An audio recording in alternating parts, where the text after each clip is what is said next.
Dear student, today we are going to explain chapter number 19, the verb tenses in passive voice.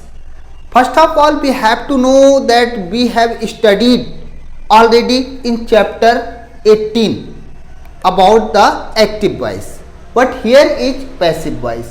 Passive voice और active voice दोनों में अंतर क्या होता है? वो मेनली अंतर ये होता है, सबसे पहली बात होती है subject is kept in place of object. ऐसे सेंटेंसेस में हम ऑब्जेक्ट को पहले रख देते हैं सब्जेक्ट की जगह पर। दूसरी बात है object is kept in place of subject, subject को ऑब्जेक्ट की जगह पर रख दिया जाता है। तीसरी चीज होती है only transitive verb can be used in passive voice. ध्यान रखना है केवल ट्रांजिटिव वर्ब जिनके साथ में ऑब्जेक्ट आता हो, सकर्मक क्रिया होने पर ही हम पैसिव वॉइस में बना सकते हैं। Be use third form of the verb in passive voice.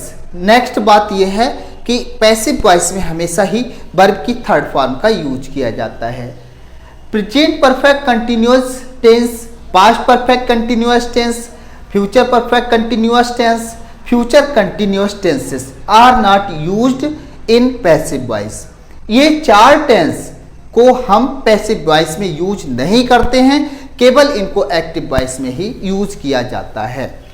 Dear student, indefinite को सिंपल टेंस भी कहा जाता है। तो सबसे पहली बात हम आपको बताना चाहेंगे कि प्रेजेंट के इंडेफिनिट में इज, आर, एम ये हेल्पिंग वर्ब बन जाती है, जबकि वैसे अगर एक्टिव वॉइस होता है तो ये फिर इज, आर, एम कंटिन्यूअस में होती है। लेकिन यहाँ पर पैसिव वॉइस होने पर इसको प्रेजेंट इंडेफिनिट में रख दिया जाता है। पास्ट इंडेफिनिट की बात करेंगे तो पास्ट इंडेफिनिट में डिड होती है हेल्पिंग वर्ब, लेकिन यहाँ पर वाज वर्ब जो कंटिन्यूअस की फॉर्म होती है पैसिव वॉइस में, वही हेल्पिंग वर्ब को उठाकर इंडेफिनिट या सिंपल पास्ट में रख दिया जाता है। फ्यूचर इंडेफिनिट की या फ्यूचर सिंपल की तो विल बी या शैल बी ये हमारे कंटिन्यूअस टेंस में होती है एक्टिव वॉइस में, लेकिन पैसिव में ये इंडेफिनिट में आती है। एक चीज इसको समझ लिया। दूसरी चीज इसमें वर्ब की थर्ड फॉर्म हमेशा ही आएगी, चाहे वो कोई सा टेंस हो। इंडेफिनिट प्रेजेंट का, पास्ट का इंडेफिनिट, फ्यूचर का इंडेफिनिट, सभी में वर्ब की थर्ड फॉर्म है। प्रेजेंट कंटिन्यूअस में इज, एम, आर वैसे ही लगा हुआ है, लेकिन साथ में क्या जोड़ा है? बीइंग, BEING, इसको हम ऐड कर देते हैं। वाज वर्ब होता है एक्टिव वॉइस में भी, लेकिन पैसिव में ये रहने के साथ साथ बीइंग इसमें भी जुड़ जाता है, BEING। और वर्ब की थर्ड फॉर्म यहां भी होती है, वर्ब की थर्ड फॉर्म यहां भी होती है। इस टेंस में जैसा कि हम पहले बता चुके हैं फ्यूचर कंटिन्यूअस टेंस की पैसिव वॉइस नहीं बनता है, तो इसको हम क्रॉस कर दिया है। परफेक्ट टेंस में प्रेजेंट के हैज या हैव तो पहले ही होता है, BEEN बीन को ऐड कर दिया जाता है, वर्ब की थर्ड फॉर्म इसमें भी रहती है। हैड हमारे परफेक्ट टेंस में होता है पास्ट के, लेकिन एक्टिव वॉइस में। जब पैसिव वॉइस में करते हैं तो इसके साथ बीन लगा देते हैं, BEEN जैसे ऊपर लगाया है। यहाँ पर फ्यूचर परफेक्ट टेंस में एक्टिव वॉइस में विल हैव या शैल हैव होता है, जबकि पैसिव वॉइस में इसके बाद में बीन लग जाता है, BEEN। वर्ब की थर्ड फॉर्म सभी में रहती है। परफेक्ट कंटिन्यूअस टेंस जो होता है उसका पैसिव वॉइस नहीं बनता है। Present perfect continuous, past perfect continuous, future perfect continuous, किसी का पैसिव वॉइस नहीं है। टोटल मिला के हमारे 12 पार्ट्स होते हैं 3 टेंसेस के, लेकिन उनके 4 पार्ट्स को पैसिव वॉइस में नहीं लिया जाता है। फिर से समझ लेंगे, future continuous, present perfect continuous, past perfect continuous, future perfect continuous. Present indefinite tense, she cooks food, passive करेंगे तो हो जाएगा food is cooked by her. She को हमने हर कर लिया है यहाँ पर, और जो हेल्पिंग वर्ब होती है वहाँ पर डू डज होती है, लेकिन नेगेटिव और इंटरोगेटिव में ही डू डज लगता है। लेकिन जब हम पैसिव करते हैं तो उससे अगले वाले टेंस की, कंटिन्यूअस टेंस की हेल्पिंग वर्ब को इसमें लगा दिया जाता है। अगर वहाँ आई होता तो यहाँ पर एम लग जाता, अगर वहां पर बी होता, दे होता तो आर लग जाता। इस तरह से सब्जेक्ट के अनुसार हेल्पिंग वर्ब यहां पर is, are, am passive voice में हो जाती है। पास्ट इंडेफिनिट में सी कुक्ड फूड कैसे पता लगता है? पास्ट इंडेफिनिट है, वर्ब की सेकंड फॉर्म होती है। वर्ब की सेकंड फॉर्म कुक की कुक्ड होती है और थर्ड फॉर्म भी कुक्ड ही रहती है। तो इसमें पैसिव करते हैं तो फिर हेल्पिंग वर्ब वॉज हो जाती है, जबकि इसकी हेल्पिंग वर्ब डिड होती है जो नेगेटिव और इंटेरोगेटिव में यूज होती है। वॉज के साथ में वर्ब की थर्ड फॉर्म आती है, हालांकि थर्ड फॉर्म और सेकंड फॉर्म एक ही रहती है, लेकिन वॉज के साथ लगी है तो थर्ड फॉर्म मानी जाएगी, किसी और हेल्पिंग वर्ब के साथ लगी है तो भी थर्ड फॉर्म होती है। अगर वो सिंगल लगी है तो फिर वो सेकंड फॉर्म का रूप बन जाती है। हर को, सी को फिर से हमने बाई हर कर लिया है। इसी तरह से सारे टेंसेस में होता चला जाएगा।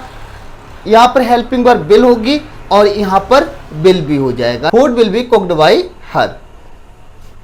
इज है, यहाँ पर आईएनजी होता है और जब पैसिव में करते हैं तो इज बीइंग हो जाता है। पैसिव में हम बता चुके हैं कि वर्ब की थर्ड फॉर्म का ही यूज किया जाता है। Food is being cooked by her. Helping verb was है, पास्ट कंटिन्यूअस में यहाँ पर वाज बीइंग हो जाती है। Food was being cooked by her. Future continuous का पैसिव वॉइस नहीं बनता है, जो पहले ही रूल्स में आपको बता दिया गया है। और प्रेजेंट परफेक्ट टेंस ही हैज कुक्ड फूड, यहाँ पर हैज होता है प्लस वर्ब की थर्ड फॉर्म का यूज किया जाता है, जबकि पैसिव वॉइस में हैज के बाद बीन का यूज भी किया जाता है। वर्ब की थर्ड फॉर्म परफेक्ट में होती ही होती है, लेकिन पैसिव में पहले ही रूल है कि थर्ड फॉर्म ही लगानी है, तो वहां से चेंज करनी नहीं है।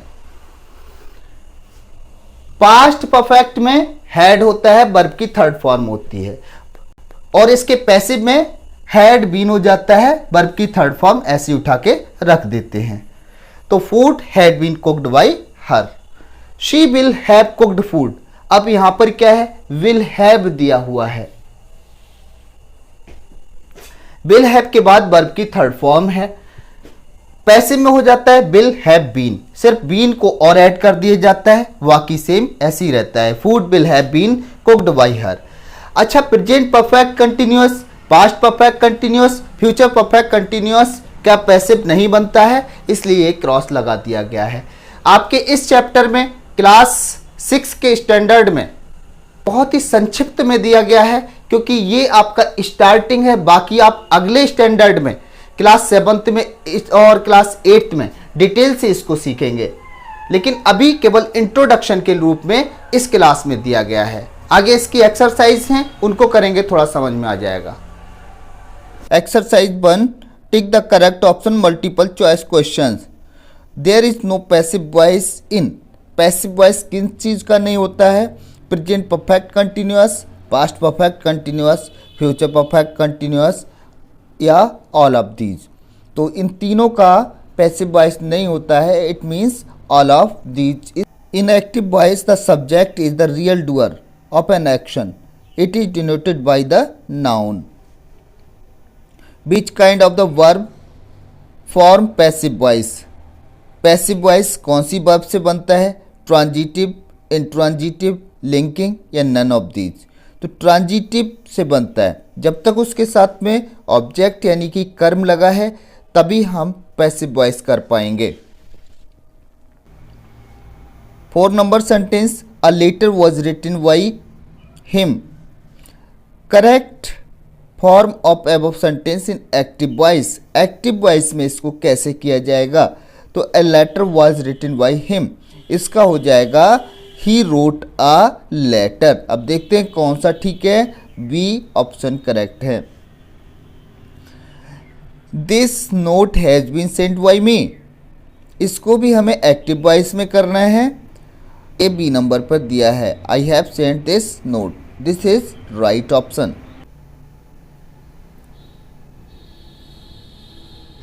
Exercise second, change the following sentences into passive voice. First sentence है I sent him a letter, इसको पैसिव में करना है तो हो जाएगा a letter was sent him by me. Second, she will sing a song. इसको पैसिव में कैसे करेंगे तो हो जाएगा a song will be sung by her. Sentence 3, the boys are playing a match. इस सेंटेंस को चेंज करेंगे पैसिव में, a match is being played by the boys. Sentence number 4, the teacher has taught this lesson.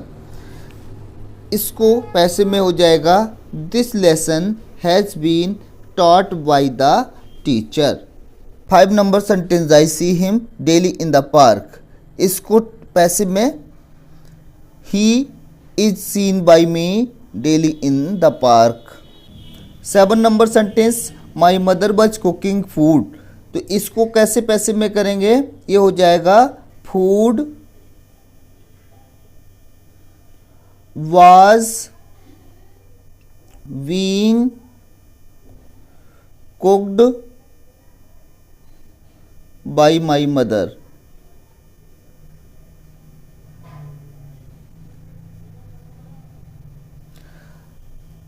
8 number sentence, they have won the match. सबसे पहले इसको the match starting में रख लेंगे. The match have been won by them.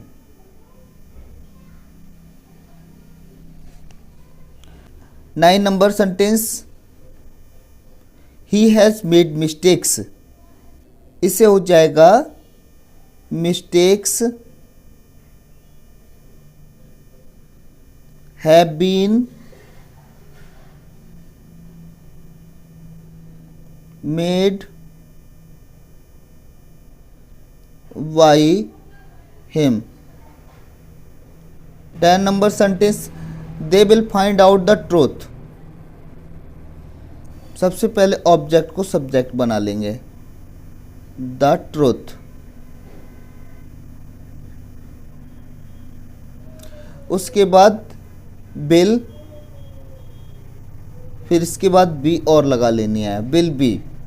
Find को found कर देंगे, found out by, दे को ले जाएंगे और हो जाएगा them. Exercise 3, change the following sentences into active voice. अभी हमने पैसिव वॉइस किए थे एक्सरसाइज सेकंड में, अब हमें एक्टिव वॉइस करने हैं. First sentence, the doors were locked bye them. सबसे पहले देम को हम कर लेंगे दे. दे वर हटा देंगे, locked. They locked the doors.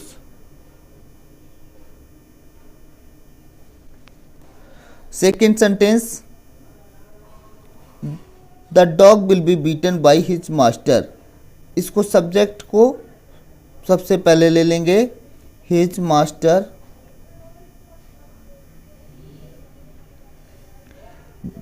B हटा के बिल लगा देंगे केवल, will beat first form the dog. Third number sentence, this song was sung by Lata. Lata was sung है यानी कि पास्ट इंडेफिनिट का पैसिव है, इसको सैंग कर लेंगे. Lata sang this song. 4 number sentence, we are being followed by terrorists. तो terrorists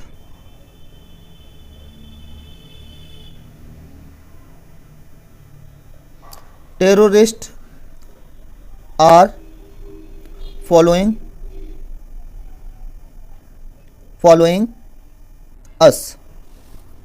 Sentence number 5, my clothes are washed by the washerman.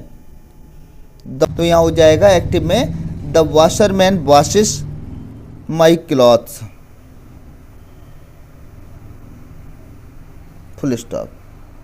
6 number sentence, I have washed all the plates. 7 number, English will be taught by the new teacher. The new teacher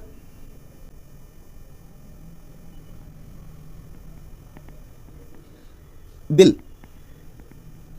teach English.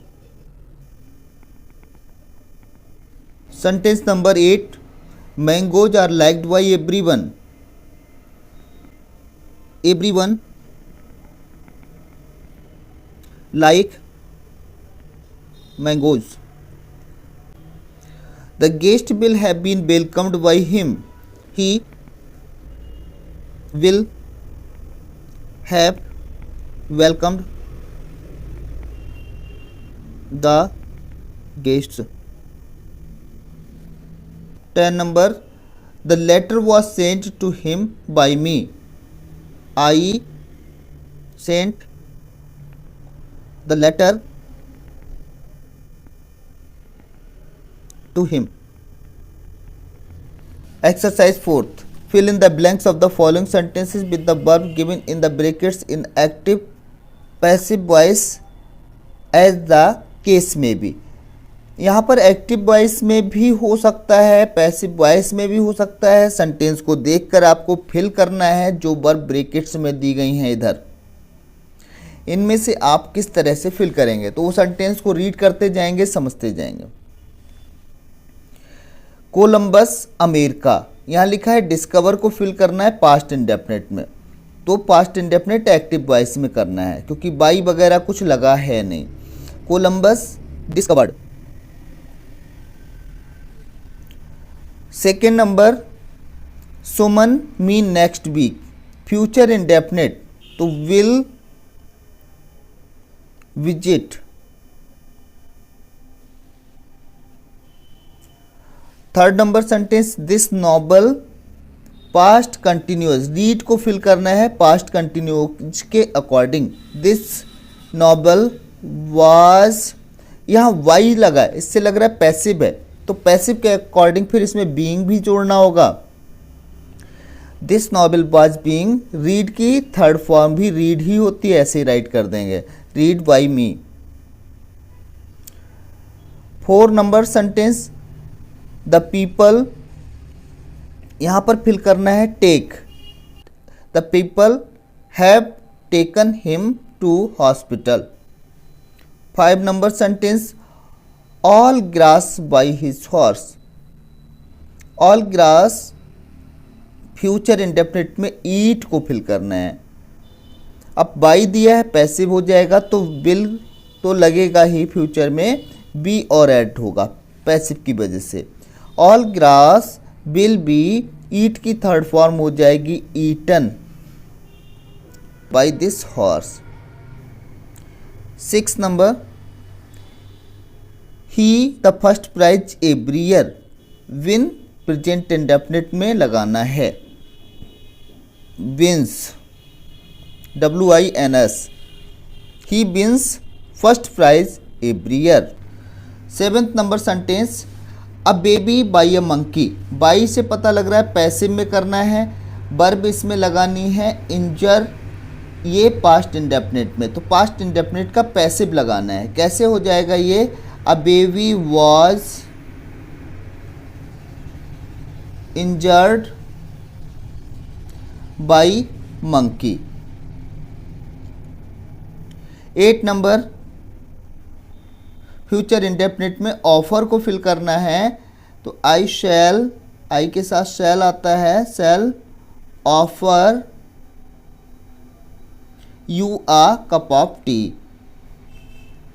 9 number, all the milk by the cat, by से पता लग रहा है passive voice है, drink को fill करना है present perfect tense में, तो all the milk present perfect की हेल्पिंग वर्ब होती हैज़ या हैव, पैसिव है तो बीन और लगा लेंगे। All the milk has been, drink की थर्ड फॉर्म होती है drunk, DRUNK, drink by the cat. 10 number the teacher this lesson,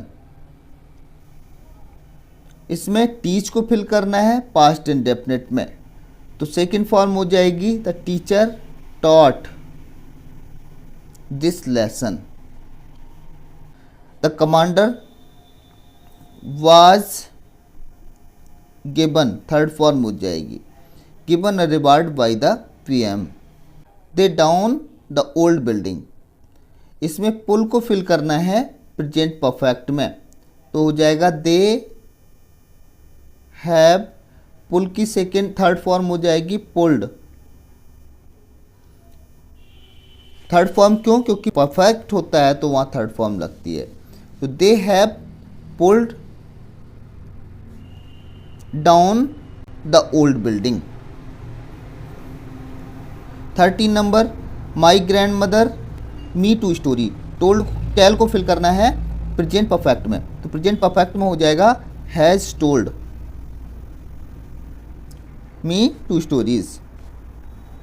match by our team, by से पता लग रहा है कि पैसिव वॉइस है, तो मैच इसको प्रेजेंट परफेक्ट में करना है। मैच हैज तो परफेक्ट में लगता है, बीन पैसिव की वजह से लगेगा। The match has been, win की थर्ड फॉर्म बॉर्न होती है, बॉर्न by our team. The court him guilty of murder, past indefinite में फाइंड को लगाना है, सेकेंड फॉर्म हो जाएगी found him guilty of murder. The court found him guilty of murder. Dear student, सबसे पहले आपको इसमें रूल्स पता करने होंगे, जो रूल्स आपको सिखाए गए हैं। रूल्स में क्या सिखाया गया है कि इसमें थर्ड फॉर्म लगती है, कौन सी हेल्पिंग वर्ब किस टेंस में आएगी, एक्टिव में कौन सी होती है, पैसिव में कौन सी होती है। तो सबसे पहले आपको टेंस कंफर्म करने पड़ेंगे, क्लियर करना पड़ेगा टेंस का कंसेप्ट। अगर आप ये नहीं कर पा रहे हो तो फिर आपको प्रॉब्लम होनी है, आप इतनी आसानी से इसको नहीं कर पाएंगे। वर्ब की फॉर्म्स भी आपको लर्न होगी कि कौन सी फॉर्म कौन से उसमें लगी है, फर्स्ट फॉर्म है, सेकेंड है, थर्ड है, तो इनको आपको मेहनत करनी है। और मेहनत करने का मतलब है कई बार रिवाइज करिए, कई बार इस चैप्टर को पढ़िए, अलग अलग एक्सरसाइजेस करिए और बुक की भी एक्सरसाइजेस करिए, आपका ये क्लियर हो जाएगा।